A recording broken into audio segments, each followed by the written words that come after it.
જૂનાગઢમાં આવેલ ગિરનારની પવિત્ર તળેટીમાં દર વર્ષની જેમ આ વર્ષે પણ ભક્તિ અને શ્રદ્ધાની સાથે ઐતિહાસિક દૂધ ધારા પરિક્રમ સંપન્ન થઈ છે.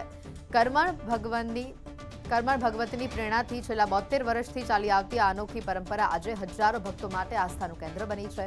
ગૌ સંરક્ષણ, પ્રકૃતિ જતન, સનાતન સંસ્કૃતિ અને વિશ્વ કલ્યાણના દિવ્ય સંકલ્પની સાથે ગૌદૂધનો અભિષેક કરીને આ યાત્રા પૂર્ણ કરવામાં આવી હતી.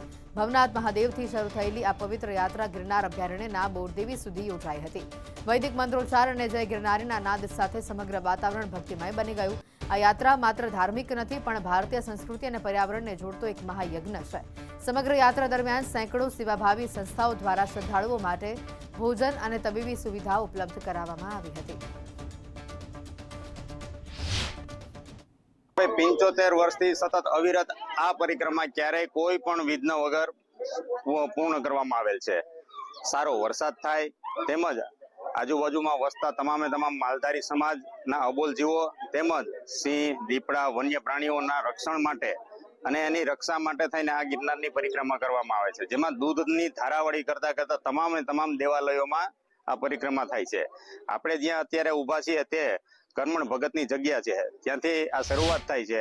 આજથી 70 વર્ષ પહેલા પરિક્રમા ચાલુ થઈ દૂધ ધારા.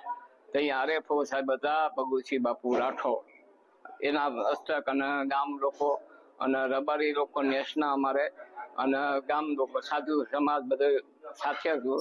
એ સમયથી અમારે પરિક્રમા દૂધ ધારાની ચાલુ છે. અને આ વરસાદ સારો થાય એની માટે કે ભાઈ દૂધ ધારા આપણે ચાલુ કરીએ એટલે વરસાદ સારો થાય કે ભાઈ, એ સમયથી ચાલુ છે અમારે અને હજી ચાલુ જ છે. યોગની એકાદશી, જેઠ વદ યોગની એકાદશી દૂધ ધારા પરિક્રમા હોય છે.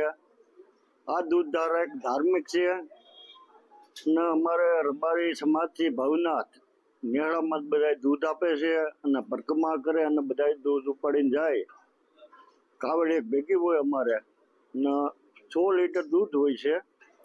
દૂધની પરિક્રમા થાય છે. ઘણા ભવનાથના તમામ સમાજ આ પરિક્રમા અમારે કરે છે.